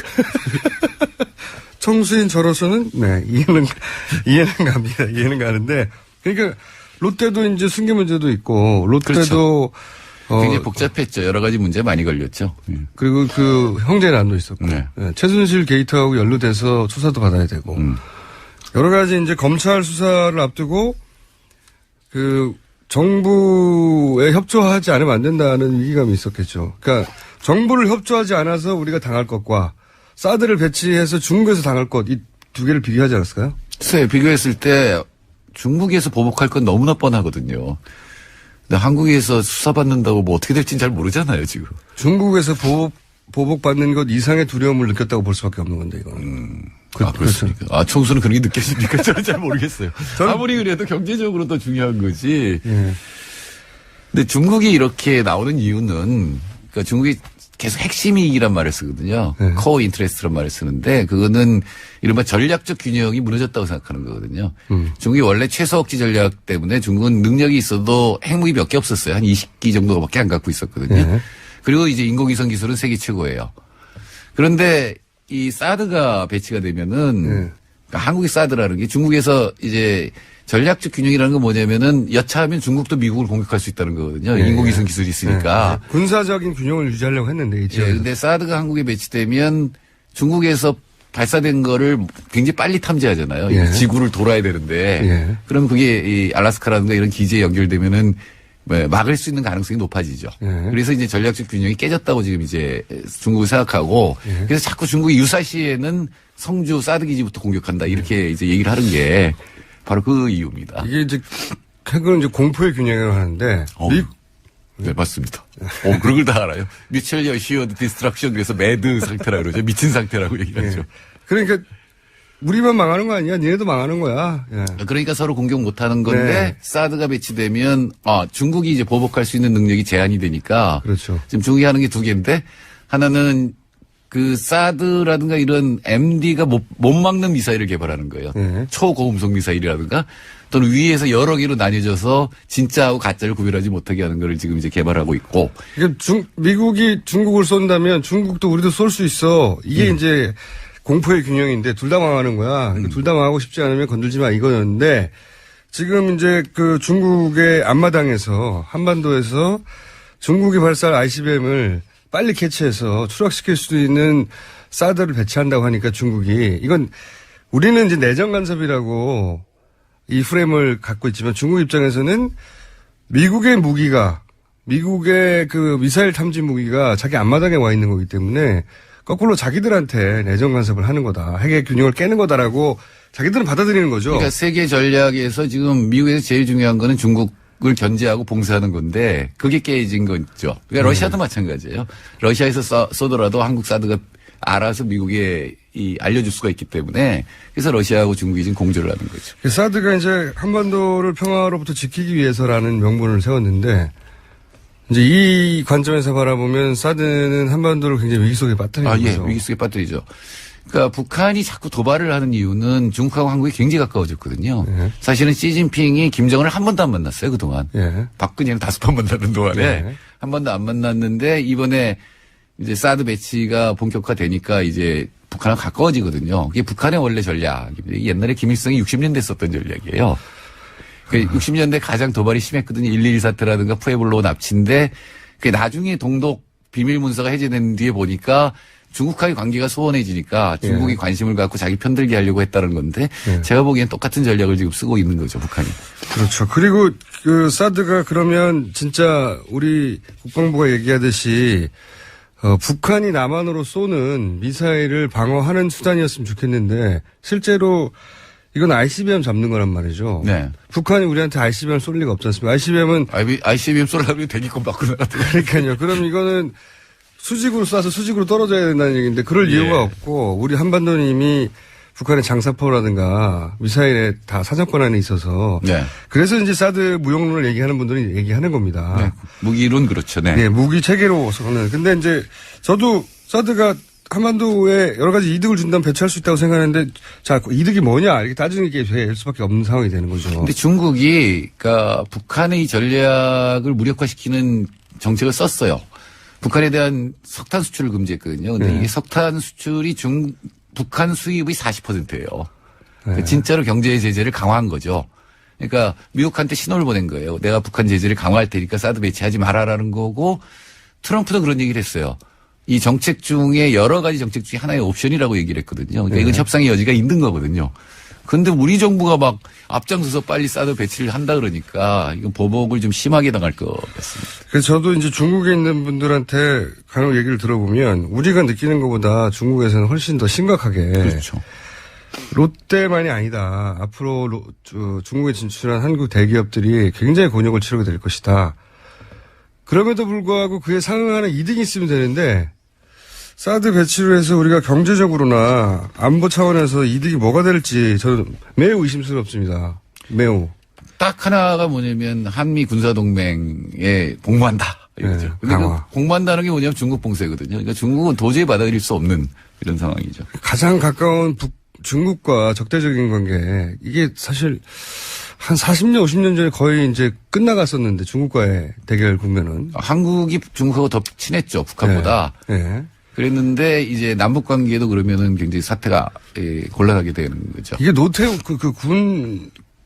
군사 정권이라고 할 수 있는 노태우 정권 때도 그 북방 정책을 펴가지고 중국과 가까워졌는데 이 희한하게도 이 정부 들어서 중국하고 멀어지는 거예요 지금. 사실은 3년 동안은 최고로 좋았습니다. 네. 박근혜 정부의 유일한 업적이 중국과 친해진 건데 이 사드 배치 하나로 완전히 다 날려버리고 최악 상태로 지금 만든 거죠. 자. 근데 사드는 예. 협상의 여지가 조금 전에 말씀드렸지만 많습니다, 사실은. 이제 다음 정권은 여기에 대해서 여러 가지 조치를 하겠죠. 하긴 할 텐데, 현재 기준으로 롯데가 당하고 있고요. 예, 그럼 당하는 건 명확한 것 같습니다. 그리고 이제 헌구십 아까 말씀하신 그 인민일보 자배지 보면은, 예, 롯데로 끝나지 않는다는 얘기를 많이 하거든요. 예, 삼성현대라는 이름을 거론하고 있죠. 구체적으로. 예. 예. 삼성현대의 가장 큰 시작이 사실상 중국인데, 예, 맛 좀 봐라 이러고 있거든요. 그러니까 중국이라는 칸시라는 게 있잖아요. 예. 관계를 해야 뭐가 이렇게 잘 돌아가는 건데 그게 다 불법. 아름아름. 알고 보면 다 불법이거든요. 그러니까요. 안 되는 일도 없고, 되는 일도 없고. 이게 시진핑이 정권을 공고히 하기 위해서 보시라이 칠 때도 예. 이 칸시 이런 거 조사하는 거거든요. 예. 그럼 다 걸리거든요. 그러면 삼성하고 현대, 지방정부하고 삼성, 현대의 관계를 보면 걸릴 게 많거든요. 우리나라에서 했는데 거기서 안 했을까요? 더군다나 거기는 관시가 뭐랄까요? 불법은 불법인데 다들 그렇게 하는 관례처럼 하는 거죠. 예, 관례처럼 서로 가다가 접대하고. 예. 갑자기 그거를 법대로 한다 그러면은 마치 식품 위생 검사하는 것처럼 법대로 하면 다 걸리죠. 사실은 굉장히 그 재벌들이 제가 보기에 왜 재벌들이 사드 배치에 가만히 있을까 이것도 제 의문입니다. 그건 이제 정부가 이렇게까지 강하게 밀어붙이는데 그 기업이 나설 수는 없죠. 근데 이제 언제 끝날지 모르는 정부가 이걸 하는 이유를 전 진짜 모르겠거든요. 그렇다고 제가 보기에는 미국이 강하게 압박을 하는 것도 아니에요. 트럼프의 언어를 보면. 네. 근데 왜 이렇게 빨리 할까? 이게 정말 이해가 안 되는 일들이. 이권의 관점에서 볼 필요가 있습니다. 대선 후보들도 저는 잘 이해가 안 돼요. 대선 후보들은 저런 관점에서 보셔야 될 것 같아요. 이게 사드에 관해서는 사드 배치를 추진할 때 워낙 여론전을 현 정부에서 잘했어요. 이 사드를 배치하면 한반도의 안보의 어떤 능력이 올라가는 걸로. 그래서 지금도 여전히 사드 배치 여론이 더 높아요. 찬성하는 쪽이. 네, 지금 뭐 여론조사 하면 그러겠죠. 근데 네. 사드가 정말로 어떤 기능을 하는지에 대한 게 잘 알려져서 높다기보다는 그런 여론전을 충분히 잘했고, 우리, 그게 이제 다음 이어받을 정권에서 그 여론이 이제 어쨌든 우세하게 나오니까 부담을 느끼는 거겠죠. 예. 뭐, 선거의 문제가 될 거는 선거의 맞는데. 정권이 바뀌고 난 다음에는 저는 사드의 문제에 대해서는 다시 거론하게 될 거라고 생각이 들긴 하는데, 그 전에 기업들이,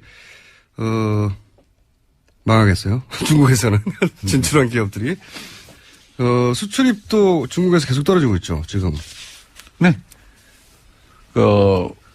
수출, 아까 말씀드렸습니다만 25% 정도를 차지하는데, 그러니까 25% 차지한다는 건 중국 수입 10% 줄면 전체 수출이 2.5% 준다는 얘기 아니에요. 그렇죠. 예, 그러니까 그게 타격이 직접 올 거라고 보여집니다. 이러면은 우리 전체 경제에도 상당한 타격이 있지 않겠습니까? 네. 그러니까 우리나라 수출이 전체 GDP하고 비슷하거든요. 네. 물론 이제 수입을 빼고 나머지가 이제 GDP에 산정이 되는데, 그러니까 수출이 10% 줄면 GDP가 10% 줄을 거죠, 뭐. 근데 이제 중국이 차지하는 비중은 25%니까 그중에 이제 한 2.5% 정도 이제 타격이 될 거고, 가뜩이나 경제가 나쁜데 과연 우리 안보에 좋지 않은 무기 배치를 함으로써 경제 전체를 완전히 마이너스로 만드는 일을 해야 되느냐. 또 하나는 북한과의 관계에서도 중국하고 우리가 여러 가지 협조할 게 많거든요. 근데 중국하고 한국이 이렇게 이간이 되면 북한이 쓸 수 있는 여지는 굉장히 넓어지는 거죠. 북한을 압박할 지렛대가 없어지는 거 아닙니까? 네, 근데 중국도 지금 성의를 보였거든요. 대북 석탄 수입을 금지한 거는 엄청난 성의입니다. 북한에 성명 나왔거든요. 니네들이 대국이냐 뭐 이러면서 미국의 농간에 놀아라는 게 대국이냐 이런 식으로 성명이 나올 정도로 강력한 제재를 한 거고, 앞으로 사드 배치에 대해서 수정이 있으면 사실 그걸 무조건 배치하지 않더라도 레이더만 수정해도 되거든요. 그런 게 있으면 더욱더 강하게 제재해서 북한과 이제 협상을 하겠다 이런 게 이제 중국의 전략으로 보이는데, 사드를 배치하게 되면 중국도 그렇게 나설 수 없거든요. 그러면 중국은 지금 군사적으로는 어쩌고 있습니까? 예를 들어서 지금 경제적으로 한국에 대해서, 이런 재벌들, 중국에 진출한 재벌에 대해서 롯데를 필두로 해서 압박을 가하기 시작했는데, 그런데 군사적으로는 사드 배치 가능성이 높아지니까 중국도 군사적으로 대처해야 될 거 아닙니까? 네. 그러니까 두 개죠. 하나는 사드에서 탐지를 하고 미리 미사일을 요격하려고 한다고 하더라도 예. 그거를 뚫고 갈 수 있는 미사일을 개발하는 거죠. 이게 초고음속 미사일이라는 거 하나 하고. 군병제에 들어갔네요. 한마디로 말해서. 예. 그러면 이제 이게 또 지금 바로 말씀하신 대로 중국이 이렇게 공격 능력을 높이면 일본도 높여요. 당연히 그렇겠죠. 예. 그럼 한국도 높여야 돼요. 왜 한국의 주적은 제가 보기에 북한보다 일본이 더 무서워요. 그쪽이 더 무섭고. 우리가 왜 자꾸 북한만 바라보는지 저도 모르겠어요. 네, 사실은 그러니까 일본도 쉽게 뭐 공격을 하거나 이러지는 않겠지만 일본이 재무장화를 하면 우리도 무장을 해야 되거든요. 한반도 위기 상황이 생기면 일본의 자위대가 한반도에 들어올 수 있다는 거 아닙니까? 그렇죠. 일본이 주장하는 바이고. 그게 지금 그걸 갖다 명시하려고 하는 거죠, 지금. 예. 그러니까 자위대가 자동으로 개입하도록 만드는 걸 명시하려고 하는 게 이제 한일 이제 군사협정, 그리고 미국이 바라는 게 바로 그런 상태가 되는 거고. 그게 이제 우리 정부에서는 한반도에 자위대가 들어올 때는 한국 정부의 허락을 받아야 된다고 하지만 우리 정부의 주장이에요. 일본 얘기는 북한은 한국의 영토가 아니지 않냐. 거기 들어올 때 왜 우리가 허락을 받아야 되냐. 이렇게 얘기하거든요. 야, 그리고 북한이 실제로 일본을 위협하거든요. 장거리 미사일 아니더라도 뭐 일본까지는 금방 미사일을 쏠 수 있으니까. 미국하고 일본이 이해는 맞아 떨어지죠.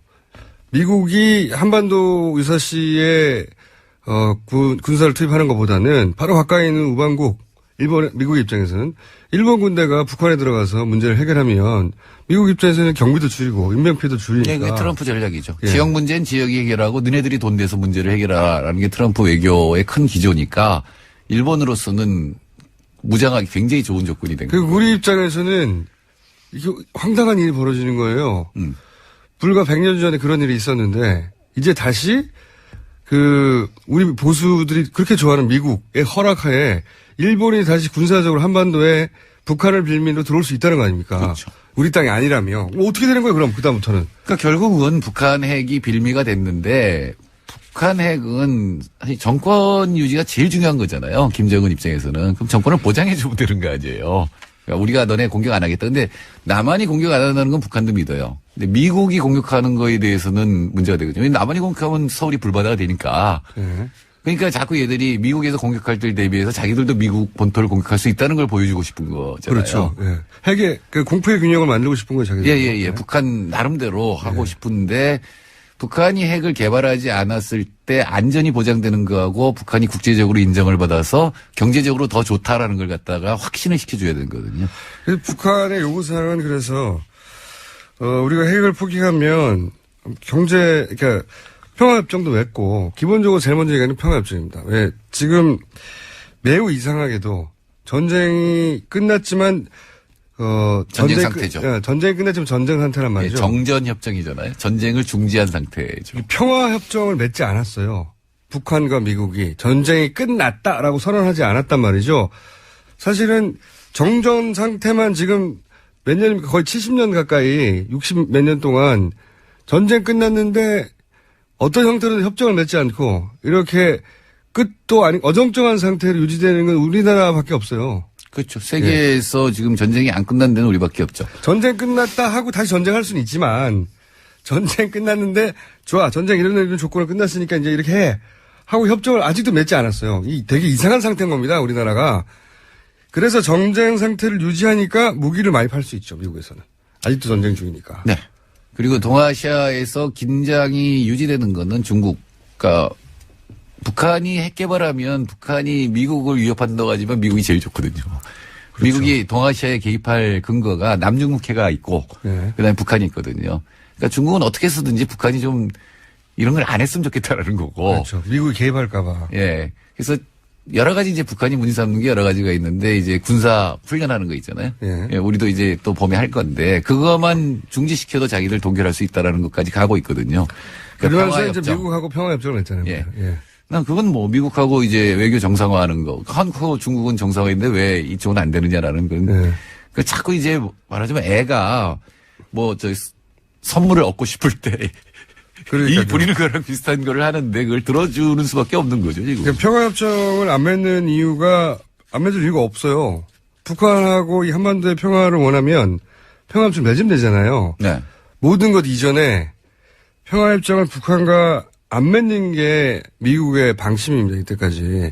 전쟁 상태, 정전 상태를 유지하는 게 방침인데, 이건 이제 미국의 군산복합제 관점에서 봐야 되죠. 무기를 많이 팔 수 있는데 뭐하러 돈 많이 벌 수 있는데. 예, 군산복합제도 있고 중국을 봉쇄하는 게 지금 여기가 세계 전략이기 때문에. 그렇죠. 여기가 갈등이 있어야 갈등이 있으니까 우리가 거기 가서 군사도 배치하고 갈등을 해결해 줄게 하고 와서 중국을 견제할 수 있으니까 그런 관점에서 보면 우리 보수 정권이 참 아쉬워요. 굉장히. 이 보수 정권이라는 게 이런 머리를 잘 써가지고 외교를 잘 할 수 있어야 하는데 기본적으로 보면 과거에 전쟁 때 보면 보수 정권이 전쟁을 훨씬 더 잘했거든요. 다른 나라에 보면. 예, 그렇죠. 외교적으로 유능하고 처칠도 그랬지 않습니까? 예, 예.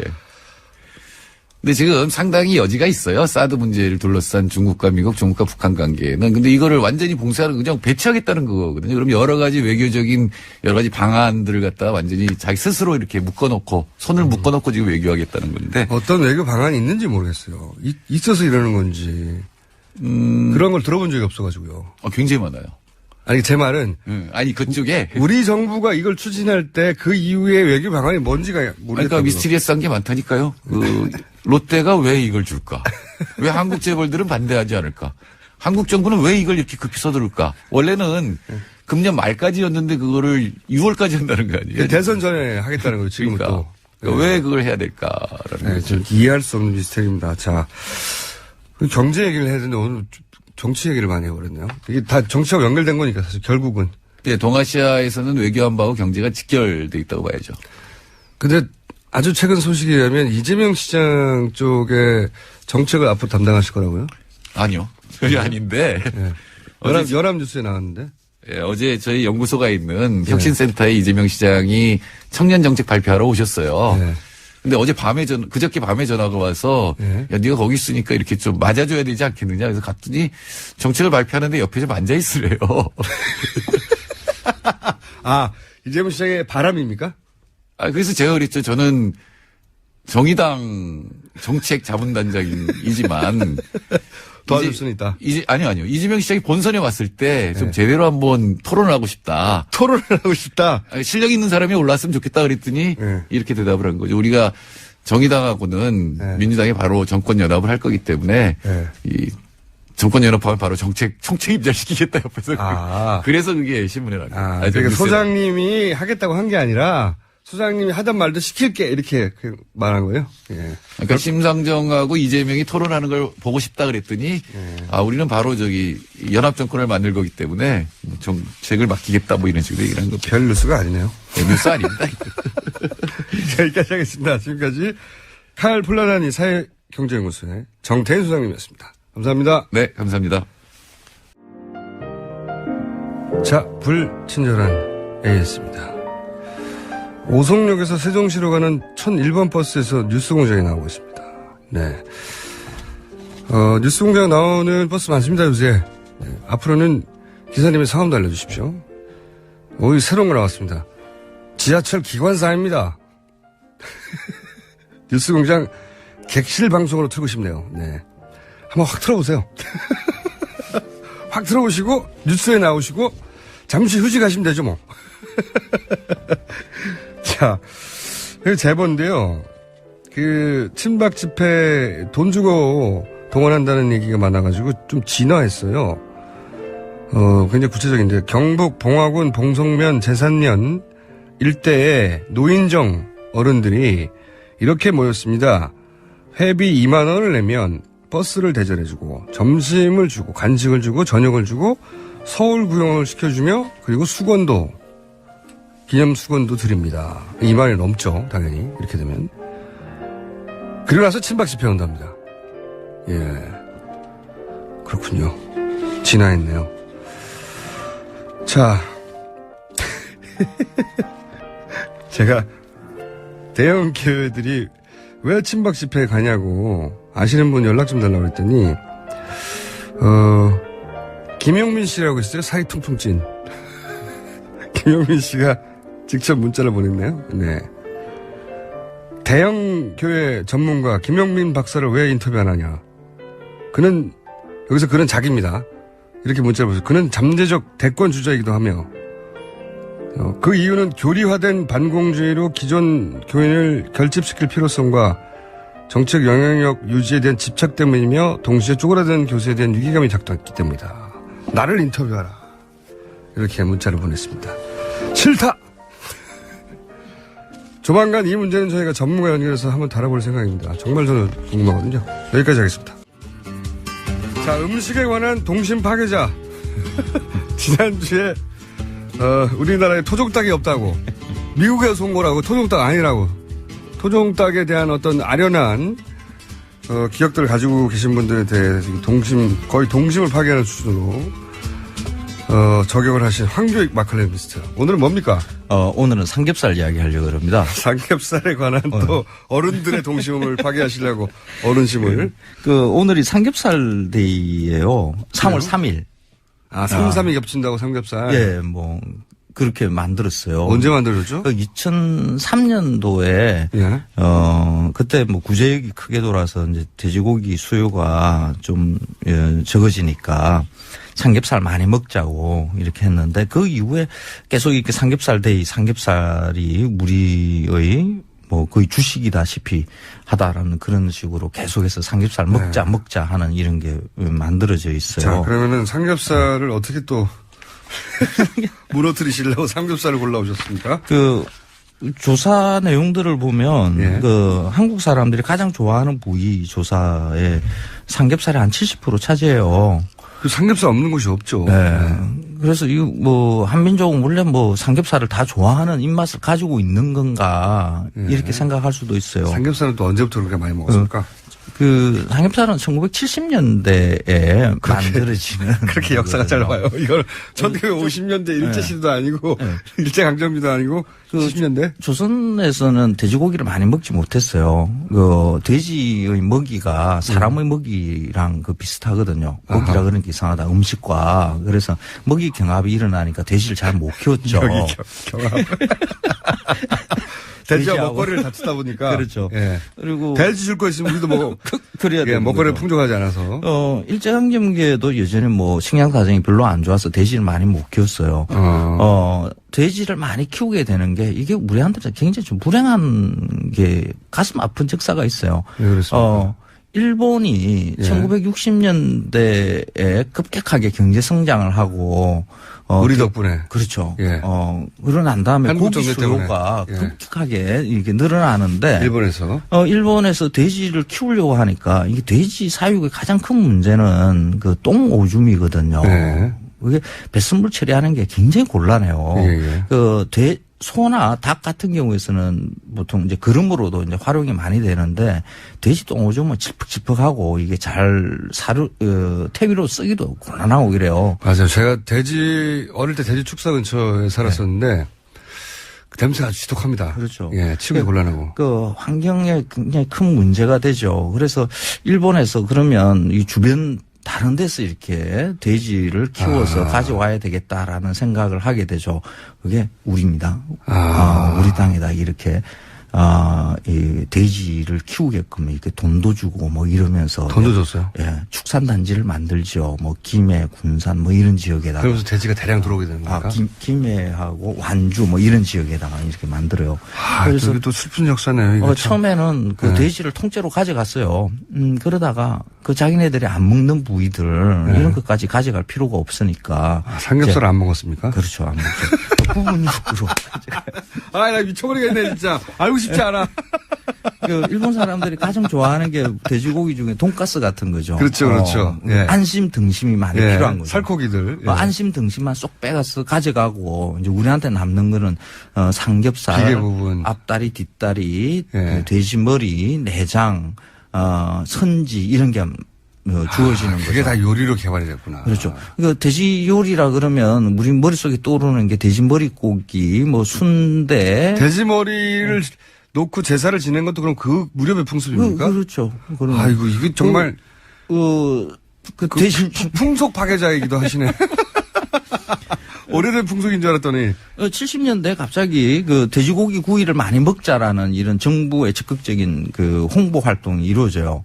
너무 많이 남으니까. 수출하고 나머지 그 돼지고기를 먹어 치워야 되니까. 축산업자의 로비가 있었겠군요. 그렇죠. 그리고 1980년대, 70년대 이 돼지고기 삼겹살이 딱 터지는 게 이제 고기도 삼겹살이라는 부위가 많이 주어지기도 했지만은 그 프로판 가스의 보급 요게 아주 결정적인 역할을 해요. 말씀하시니까 제가 생각나는데 70년대 그 중반 정도에 제가 처음으로 삼겹살을 먹어봤어요. 제 기억에. 대충 그럴 거예요. 예, 70년대 중반 정도에 삼겹살을 먹었는데 그때 어린 나이임에도 불구하고 굉장히 화가 났어요. 왜요? 왜 화가 났냐면 뭐 이렇게 비계가 많은 고기를 고기가 없고 고기도 없고 이렇게 비계가 많은 거를 먹냐고 그때 외식하면서 제가 부모님한테 굉장히 투덜댔던 기억이 나거든요. 어린 기억에도. 그래서 삼겹살에 대한 기억이 아주 안 좋아요. 저는 지금은 잘 먹는데 어릴 때는 싸고 비계 덩어리에 불과한 것을 굳이 불판에 구워 먹는다. 그렇죠. 처음에는 그랬어요. 그러고 말씀하시니까 생각이 나네요. 그러니까 그 삼겹살을 그 대량으로 소비할 수 있는 방법이 사실 이제 그 LPG의 보급에 거기에다 위에 팬 하나 올리면 그냥 바로 되니까. 그리고 우리가 그 쌈을 즐기지 않습니까? 거기 된장 바르고 풋고추, 마늘 올리고 비계가 그걸로 중화되거든 맛이 그렇죠. 그러니까. 그러면 이제 먹을만해지는 거죠. 이게 이제 80년대, 90년대 이제 그게 팍 하고 이제 외식 산업과 함께 이게 터지는 거죠. 조금씩 입맛에 익숙해지면서. 근데 이걸 삼겹살만 너무 먹게 됐어요. 그러니까 돼지고기를 처음으로 접하는 대량으로 많이 먹게 되는 게 삼겹살이다 보니까 삼겹살만 먹는 것이 삼겹살이 맛있다라는 생각으로 우리 머릿속에 굳어진 거죠. 돼지고기는 전 세계의 모든 나라들 뭐 돼지고기 안 먹는 그런 그 종교의 조금 다른 국가 그거 빼놓고는 다 먹죠. 그런데 외국에서는 삼겹살은 거의 다 가장 값싼 부위에 들어가거든요. 그렇죠. 이걸 먹어도 쪄서 그 돼지 뱃살을 쪄가지고 기름 쫙 빼죠. 기름을 다 뺀 다음에 먹는데 그렇죠. 이렇게 기름을 잘 잡으면서 먹잖아요. 그렇죠. 네. 값싸요. 보통 그 돼지고기 삼겹살 부위는 그 베이컨 같은 걸 만들죠. 맞습니다. 그러니까 그 보통 하청 노동자들의 뭐 아침 식사용 뭐 이렇게 스팸처럼. 공급이 되는 거죠. 네. 그 삼겹살이 스팸도 가장 그 미국에서 아주 그 찌꺼기로 만든 거였는데. 그렇죠. 예. 그 얼마 전 뉴스에 보니까 미국의 그 값싼 삼겹살의 이 가격이 한 20-30% 뛰었대요. 우리나라에서 수입 많이 해서 그렇습니까? 그러니까 미국에서도 이제 그 전체 돼지고기 양은 부족하니까 다른 데서 수입을 하거든요. 캐나다나 멕시코에서 가져오는데 캐나다, 멕시코 걸 한국에서 거의 다 수입해 버리니까 삼겹살을. 네. 그래서 이제 그게 미국에서 이제 이거 부족해지고 그러죠. 이 70년대 프로판 가스와 또 일본에 수출하고 남은 안 먹는 부위가 이렇게 그러니까 풍속 파괴자! 나쁜 사람. 돼지고기 중에 그 전 세계 거의 모든 사람들이 맛없다고 생각하는 삼겹살을 우리나라 사람들만 맛있는 부위로 여기면서 외국의 축산 농가들이 신이 났죠. 그쪽에서는 값싸게 처리를 해야 되는 것을 한국에 비싸게 팔 수가 있는 거죠. 그렇습니다. 저도 그거로 해서 한국 축산 농가들이 힘들어졌어요. 돼지고기를 팔면 통으로 해서 그 부위가 가격이 그 비슷비슷하게 팔리면 그 양돈 농가들이 수익이 좋아지는데 삼겹살만 비싼 거예요. 이제는. 안심 등심 가격이 굉장히 싸요. 앞다리 뒷다리 아주 형편없이 쌉니다. 그리고 안 팔려요. 창고에 쌓이는 거죠.